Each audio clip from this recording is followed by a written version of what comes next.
Hi friends, இன்றைக்கி ராகி ரொட்டி எப்படி செய்யணும்னு பார்க்கலாம். வாங்க வீடியோக்குள்ளே போகலாம். அதுக்கு முன்னாடி சேனலை சப்ஸ்கிரைப் பண்ணுங்கள். பிடிச்சிருந்தால் ஒரு லைக் கொடுங்க. நான் பெரிய வெங்காயம் ஒன்று எடுத்து பொடி பொடியாக கட் பண்ணி எண்ணெய் ஊற்றி ஜீரகம் கடுகு போட்டு தாளிச்சிட்டு இந்த வெங்காயம் ஒரு கொத்து கருவேப்பிலை 2 பச்சை மிளகாய் எல்லாத்தையும் போட்டு நல்லா வச்சுட்டேங்க. ஒரு கிண்ணத்தில் போட்டு வச்சுட்டேன்.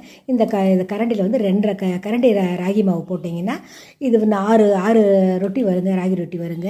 இது வந்து உப்பு நம்ம தேவையான அளவுக்கு போட்டுக்கலாம், பத்தலைனா திருப்பி கூட போட்டுக்கலாம். இது நல்லா கலந்து விட்டுக்கிட்டு தண்ணியை தெளித்து பிசைஞ்சு வச்சுருங்க. சப்பாத்தி மாவு வந்த மாதிரி ஸ்டேஜ் வந்த உடனே இதை எடுத்து வச்சுட்டு ஒரு தட்டில் தவா வச்சு அந்த வாழை இலையை வச்சு வாழை இலையில் தட்டினீங்கன்னா ரொம்ப டேஸ்ட்டாக இருக்குங்க. நான் வாழை இலை இன்றைக்கி இல்லாதனால யூஸ் அண்ட் த்ரோவில் தட்டி அடை சொல்கிறாங்க.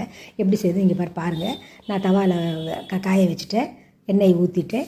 இப்போ தட்டில் வந்து யூஸ் அண்ட் த்ரோவில் நல்லா அழகாக ஒரு உருண்டை எடுத்து வச்சு கைக்கு எண்ணெய் தொட்டு நல்லா நைஸாக தட்டி விட்டுங்க. தவாவில் எடுத்து போட்டு 2 பக்கம் ஒரு முருன்னு செவந்து எடுத்து வச்சிங்கன்னா இதுக்கு தொட்டுக்கு எதுவும் தேவையில்லைங்க. அப்படியே சாப்பிட்லாங்க.